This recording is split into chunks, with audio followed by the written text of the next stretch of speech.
तकत मस्तकांजलिमा बाष्प बारी भोजनम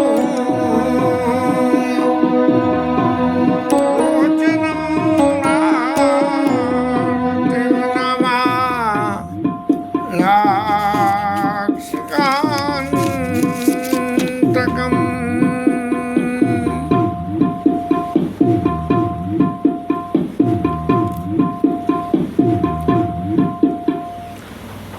परशुराम लक्ष्मण जी के संवाद की विविधता, उन्हें एक तो सबसे बड़ी बात है कि भगवान के पूर्णावतार और अंशावतार के बीच का जो फर्क है, उस फर्क को प्रत्यक्ष रूप से संतों ने कथा में और उसमें बता दिया कि पूर्ण तो पूर्ण होता है और अंश अवतार जो है वो कुछ अंश में ही होता है। मैंने कोई वो अंशावतार कोई संकल्प ले ले तो वो संकल्प तो पूरा हो जाएगा, लेकिन 100% सिद्धि नहीं मिलेगी। थोड़ा यहाँ यदि हम देखेंगे, अभी क्या कथा तो आगे चलनी है। परशुराम जी भले ही कितना ही फरसा दिखा लिया अपना, और फिर अपना धनुष भी दे दिया और फिर तपस्या करने चली गई। और इसके बाद की कथा हमें तो मालूम नहीं है कि फिर परशुराम जी का क्या हुआ और कैसे उनकी मुक्ति हुई, हमें तो नहीं मालूम है, क्योंकि हमारा ज्ञान है ही कितना सा। सिर्फ एक के लंबा समय निकल गया रामायण पढ़ते पढ़ते। अब गोविंद की प्रेरणा से अगर कुछ आ जाता है तो बोल लेते हैं। या लक्ष्मण जी महाराज बराबर राम जी के चरित्र को उजागर करने के लिए कि महाराज आप अंशावतार हो और वो पूर्णावतार हैं और अंश पूर्ण से लड़ रहा है, तो ये कौन सी बात है। तो इसलिए पहले उनको जैसे कहना अंटे पे चढ़ाना, तो उनको जो है चेता के अंटे पे चढ़ा दें, और जब वो बिल्कुल ऊपर अंटे पे चढ़ जाए तब ऊपर जा सके धराम और नीचे करके और उनको विदा कर दें। ये भगवान के चरित्र की जो विशेषता है कि सीधा सीधा राम जी नहीं बोले कुछ भी, और कहा होइए को एक दास तुम्हारा, महाराज तुम्हारा दास होगा जिसने तोड़ा। अब बताइए, कोई कह दे कि तुम्हें तुम्हारे यहाँ उधम करा ये करा, तो बोले हम तो तुम्हारे दास हैं। अरे भाई काय बात के दास हो, वो परशुराम जी हैं, अपने समय में उन्होंने क्षत्रियों को काटा, लेकिन राजा रामचंद्र जी क्षत्रिय को और दूसरे क्षत्रिय वालों को कैसे मिला सकते हैं। दूसरे तो सब अनीति कर रहे थे, अनीति करने की वजह से उनको दंड दिया गया, लेकिन राम जी महाराज ने तो नीति कभी छोड़ी ही नहीं, अनीति करने का तो प्रश्न नहीं उठता। तो इस तरह से ये सारी जो कथा है कहती है कि परशुराम जी महाराज को जब ये अंदर चित्त में कुछ ऐसा महसूसियत हुई कि भाई आखिर बड़े ये इतना कटु बोल ले आए और मेरा फरसा इसको काटने को आगे नहीं बढ़ पा रहा है, तो इसका क्या कारण नहीं समझ पाए। क्योंकि क्रोध पाप कर मूल है, जैवस जन अनुचित कहते चरई विश्व प्रतिकूल। लखन का हस बेसी तब सुनो महामुनि। अब इतना लक्ष्मण जी महाराज ने ये कह दिया कि सुर मैसुर हरिजन और गाई हमरे कुल इन पर नसाई। हम भले ही क्षत्रिय हैं, और क्षत्रिय हमेशा अपनी छतरी तान के रखता है, कभी ऐसी नहीं रखता कि इधर उधर से छतरी में से पानी आ जाए या कोई हमला कर जाए। लेकिन फिर भी हमारे अंदर का एक सबसे बड़ी बात है कि हम ब्राह्मण देवता गौ इनके ऊपर अपनी ताकत नहीं आजमाते हैं। और क्यों कि बड़े पाप पुकीरत हारे मारा दूबा पड़िए तुम्हारा वध कर दो तो पाप लगे, ब्रह्मत्या का पाप। महाराज कहते हैं कि रावण ब्राह्मण थे, उनको जो है राम जी महाराज ने ठिकाने लगाया तो उनको कुछ जो है उनके ब्रह्म हत्या का पाप भुगतना पड़ा। याद तो नहीं आ रहा कि क्या पाप भुगता राम जी महाराज ने, लेकिन लक्ष्मण जी महाराज ने एक बात ये तो जरूर कह दी कि महाराज आप जी अपना फरसा, अपना धनुष, अपना बाण, ये सब चीज़ें जो रख रहे हो और दिखा रहे हो महाराज, इनसे क्या फ़ायदा है? क्यों कि महाराज तुम्हारा तो वचन ही बाण के समान है। आप इतना शुद्ध बोलते हो कि वो बाण की तरह से दूसरों के जाके लग जाता है, और फिर जब बाण लगने पे जो रिएक्शन होता है वो असर हो रहा है मेरे ऊपर। तो मैं अब क्या कहना चाहता हूँ कि जो बिलो की अनुचित कहे हो सुनो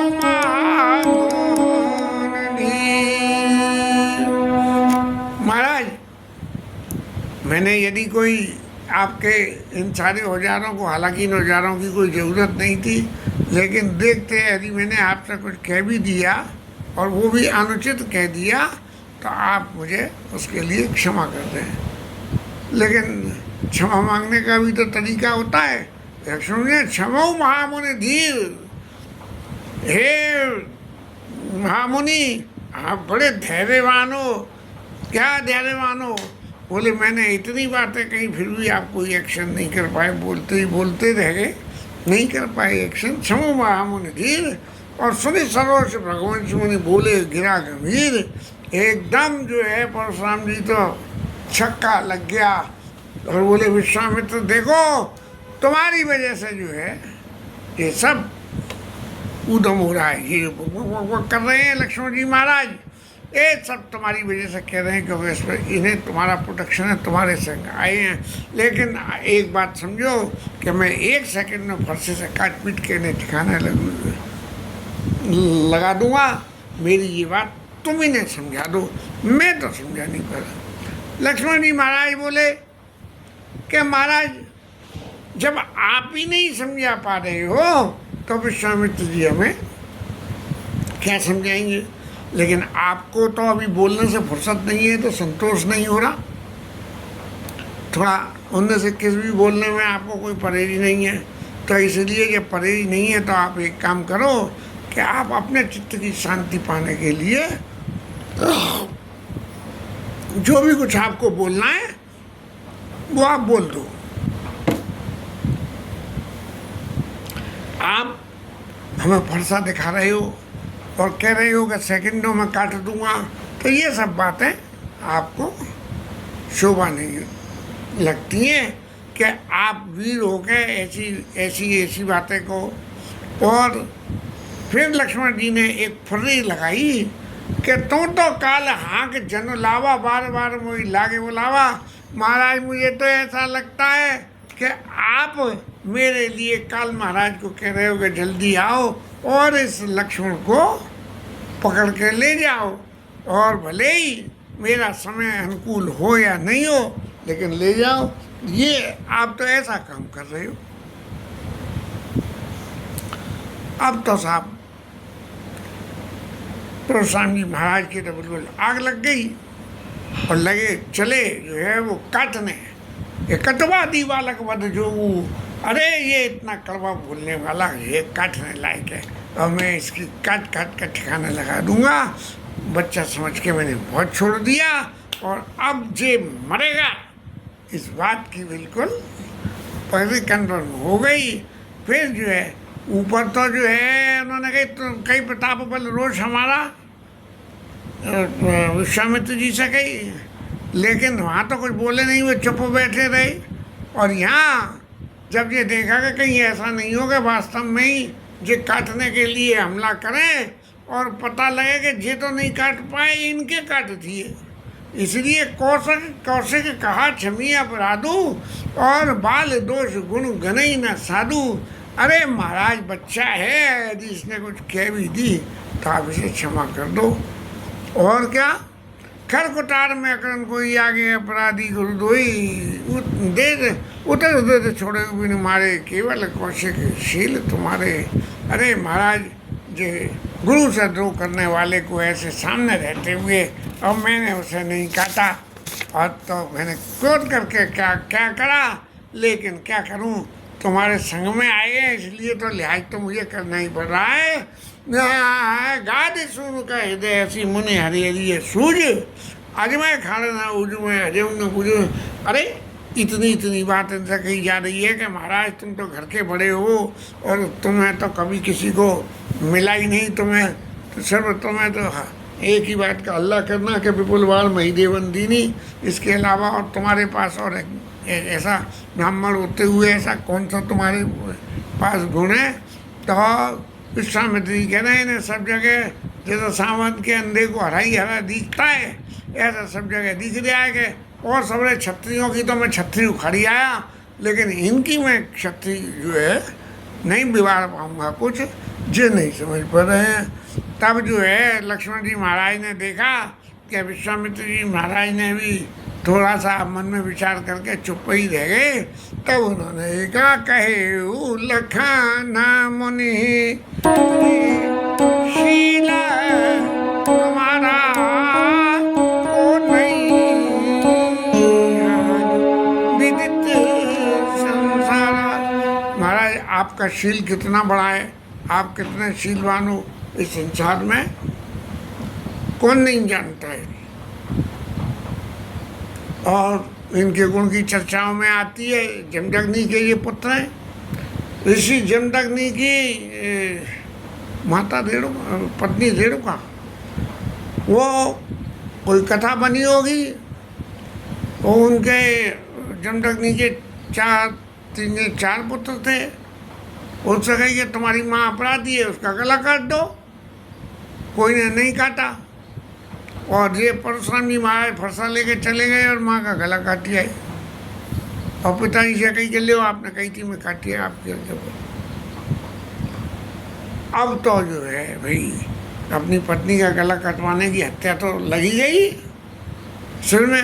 तब जो है जमदग्नि ऋषि को थोड़ा सा बोध हुआ और उन्होंने कहा कि पुत्र तुमने मेरी आज्ञा का पालन किया, मैं तुमसे प्रसन्न हूँ, इसलिए वरदान मांगो। बोले वरदान क्या मांगा? बोले महाराज मेरी माँ को दोबारा जिंदा कर दो। तो कहे लखन मुनि श्रेष्ठ तुम्हारा को नहीं जान विदित संसारा, माता पिता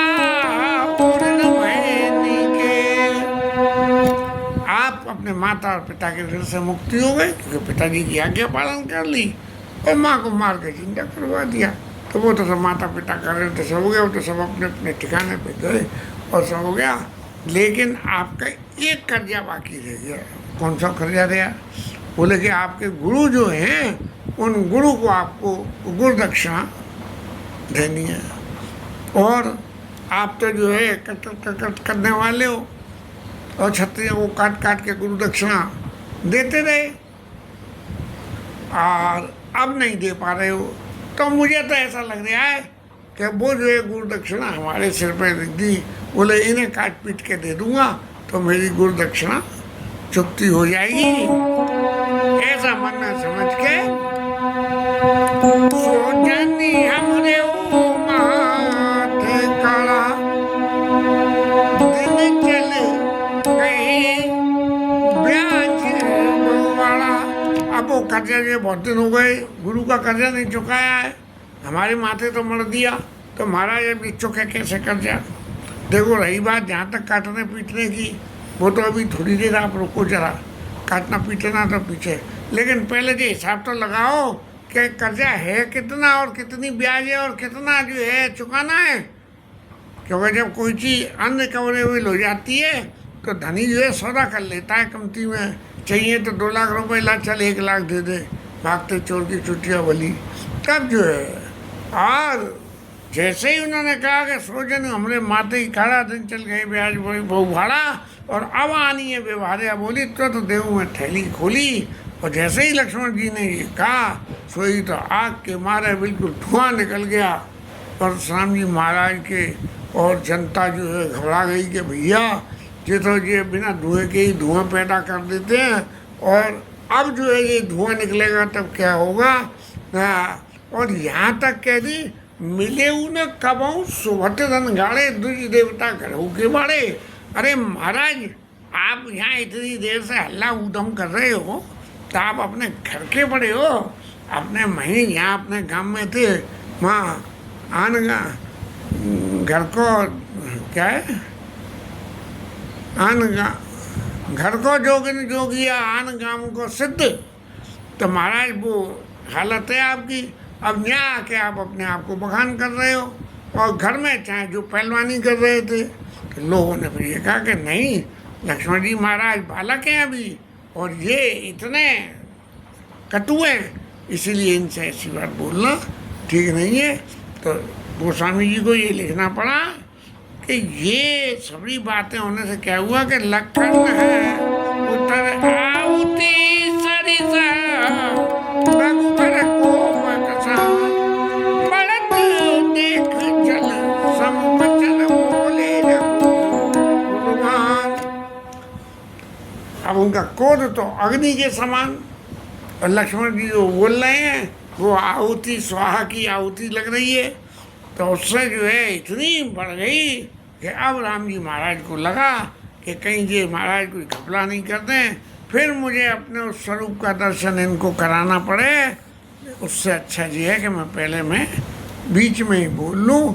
तब जो है राम जी महाराज ने अत्यंत स्नेह से शीतल वाणी में कि नाथ करो बालक पर छो, अरे इस बालक के ऊपर कृपा करो। क्यों कि ये सीत का है और दूध पीने वाले बच्चे के बराबर साधु है। ये आपके सामने बोल लिया है, लेकिन है ये बिल्कुल सीधा। इसको अभी आपका प्रभाव नहीं मालूम, और मालूम होता तो ये कुछ करता नहीं आपसे। ये तो कुछ कहने दुई देवता घरों के बाड़े कह दी थे इसने तो। लेकिन प्रभु राम जी महाराज ने भी एक कटाक्ष और मार दिया कि जो लड़का कछु अचुगर करे और गुरु पे तो मात मोद मन भरई। अरे ये तो इतना छोटा है, अगर इसने कुछ ऊधम कर भी दिया तो गुरु माता पिता तो उसके ऊधम को देख के ही मस्त हो जाते हैं। तब जो है करिए कृपा से सेवक ज्ञानी, तुम समशील धीर मुनि ज्ञानी।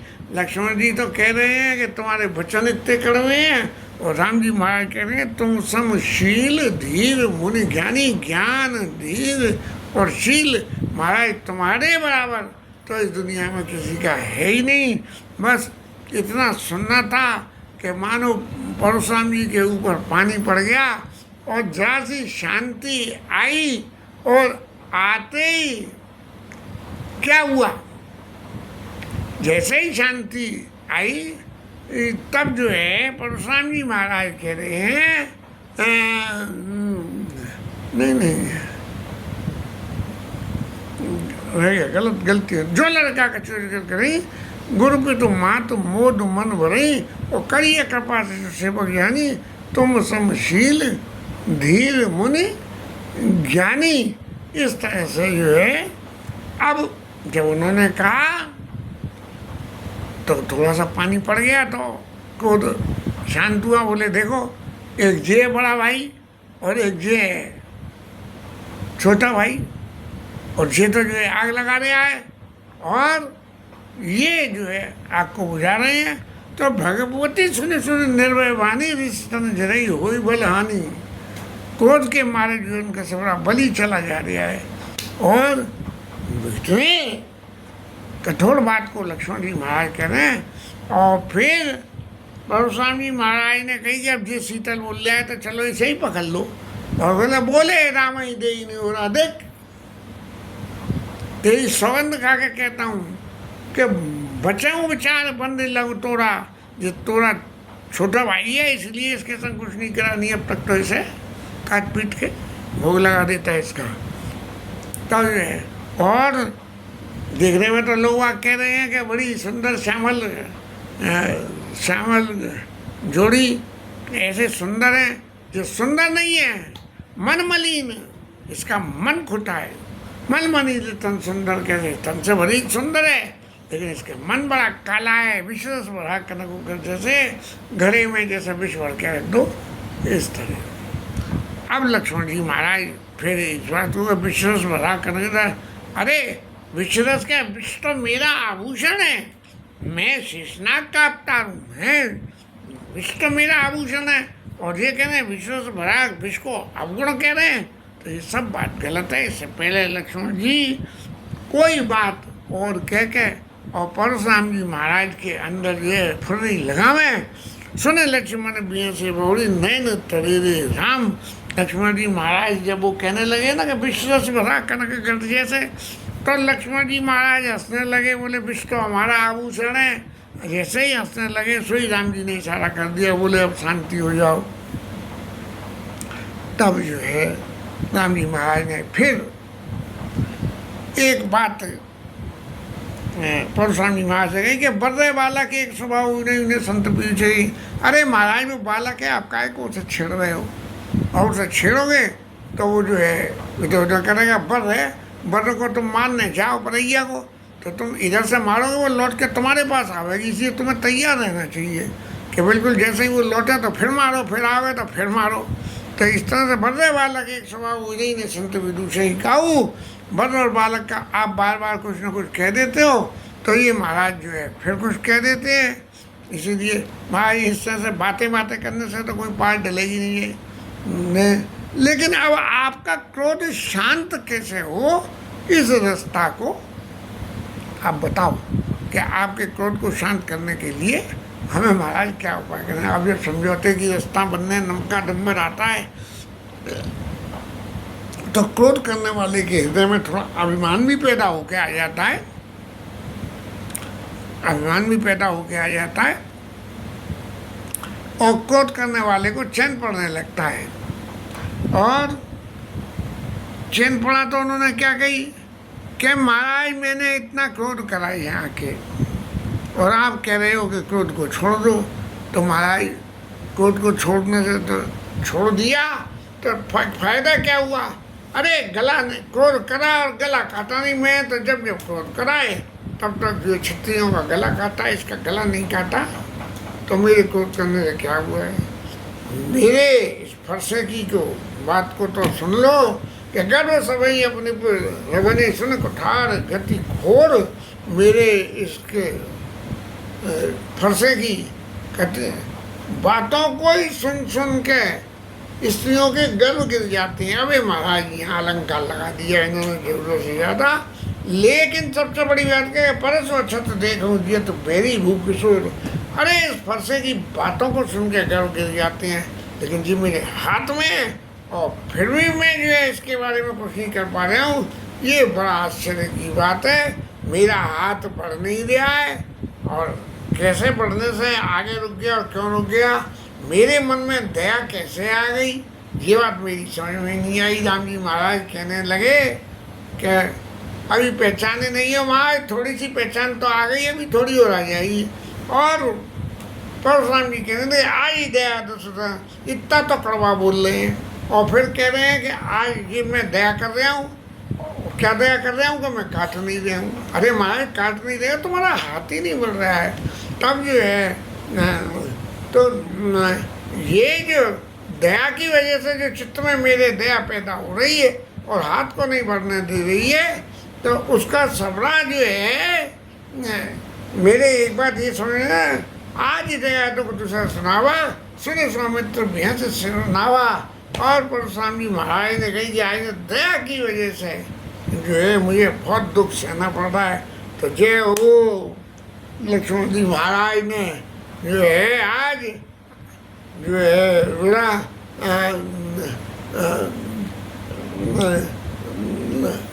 लक्ष्मण जी महाराज बोले कि जो पे कपा जरई तब गाता कोत वही तुम राख विधाता। अरे महाराज जी दया ने इतना दुख आपको सहाया है, आपको दुख हो रहा है, तो बड़े हंसते हुए सौमित्र बेहस सिरनावा जय हो गुरु जी महाराज की जय, ऐसा कह के जो है कि आपकी तो बोलने के शब्द ही इतने बढ़िया हैं कि दया तो आपका सहज स्वभाव है, और उस सहज स्वभाव में जो है आप जो वचन बोलते हो दया में, तो ऐसा लगता है जैसे कि फूल जल रहे हैं। तो महाराज ये जो आप हमारे सामने क्रोध दिखा रहे हो, ये क्रोध है ही नहीं, ये दया है। तो अब क्रोध होगा तब क्या होगा। अब जब उन्होंने देखा कि परशुराम जी ने विश्वामित्र जी से कही तो उन्होंने भी कह दी बालक है, और राम जी महाराज ने कह दी कि बालक है। अब महाराज बड़े बूढ़े तो जई रह गए।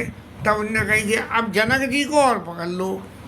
क्या देखो जनक, देखो जनक हट बालक केहू, कीन चैत जड़ जमपुर गेहूं। देखो महाराज जनक जी, अब आप देख लो, ये बच्चा मरने वाला है और यमपुर को जाने वाला है, और इसीलिए आपका नगर है और आपका यज्ञ है, इसीलिए वो जो है इनको यहाँ से भगा दो, और यदि इनको नहीं हटाओगे तो ये वहाँ जमपुर में पहुँच जाएंगे। तो बिया से लखन कहा मन माही। अब लक्ष्मण जी महाराज को चैन तो पड़ा नहीं, लेकिन मुस्कुराए और मन में कहने लगे कि अरे यार आंखें मूंद लो, आंखें मूंद लो तो सब काम पूरा पूर्ति हो जाएगी, कुछ बचेगा ही नहीं। तब जो है परशुराम तब राम प्रति बोले उड़ अति क्रोध, और शंभु सरासन तोड़ सठ कर से हमारे क्रोध। अब उनने कहा देखा कि लक्ष्मण से तो जीत नहीं पा रहे, राम जी कुछ बोल नहीं रहे, गुरु जी कुछ बोल नहीं रहे, जनक जी कुछ कह नहीं रहे हैं। तब जो है उन्होंने राम जी को वापस पकड़ लिया कि देखो कि तुमने एक तो शंकर जी का धनुष तुमने ही तोड़ा है ना, और धनुष तोड़ लिया और तोड़ के और हमें ही शिक्षा दे रहे हो कि ये बालक है और फलाना है और ठिकाना है, और वो चाहे जो कुछ बोल रहा है। अरे तुम्हारी सलाह से वो जो है उल्टा सीधा बोल रहा है, और तुम क्या कर रहे हो, तुम मेरे से छल से भी नहीं कर रहे हो। अब राम जी तो छल जानते ही नहीं है। तू छल विनय कर जोड़े, हाथ जोड़ के हमें जो है वो कर रहा है। और छल तज करी समर शिव द्रोही, और बंद सोइत न तो मारो तोई। अब तो परशुराम जी बिल्कुल आउटबस्ट हो गए कि या तो मेरे से लड़ाई कर, और नहीं तो तू शंकर जी का विरोधी है और मेरा दुश्मन है, इसलिए मैं मार दूंगा। अब तो जो है इस तरह से जो तो होता है तब ऐसे ही होता है कि आदमी बुरी तरह से भगता है। तो ऐसे महाराज जो है भगवती बकई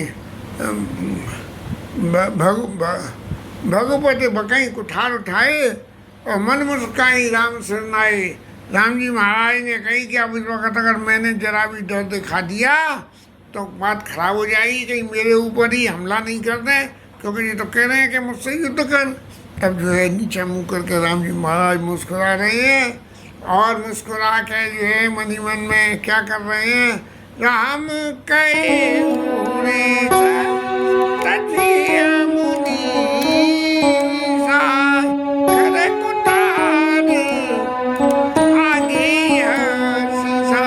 इस पहले के जो मेरे ऊपर हमला करें, राम जी महाराज ने कही कि लो महाराज मैं अपनी गर्दन खुद ही आपके आगे करे दे रहा हूँ, और आप जो है ऐसे गर्दन को काट दो। आपकी नज़र में मैं दोषी हूँ, यद्यपि मैंने कोई दोष तो करा नहीं है, लेकिन आप मुझे दोषी मान रहे हो, ठीक है लो काट लो गर्दन।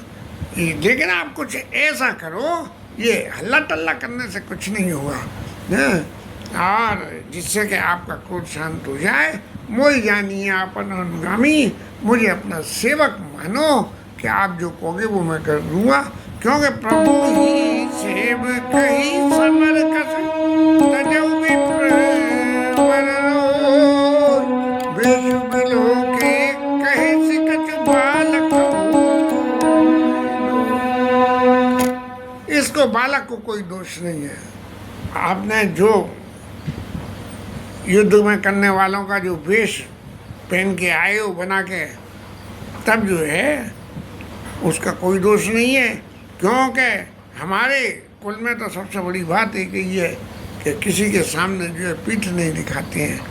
ऐसी बातें परशुराम जी को जब ये कहा कि वेश बिलो के कैसे कुछ बालक को नहीं दोष, अब जब राम जी ने ये कह दी कि बालक का दोष नहीं है, तब तो सब तरफ से परशुराम जी महाराज हार गए। और हार के परशुराम जी महाराज को लगा कि क्या करना चाहिए क्या नहीं, इस प्रसंग को कल देंगे।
जय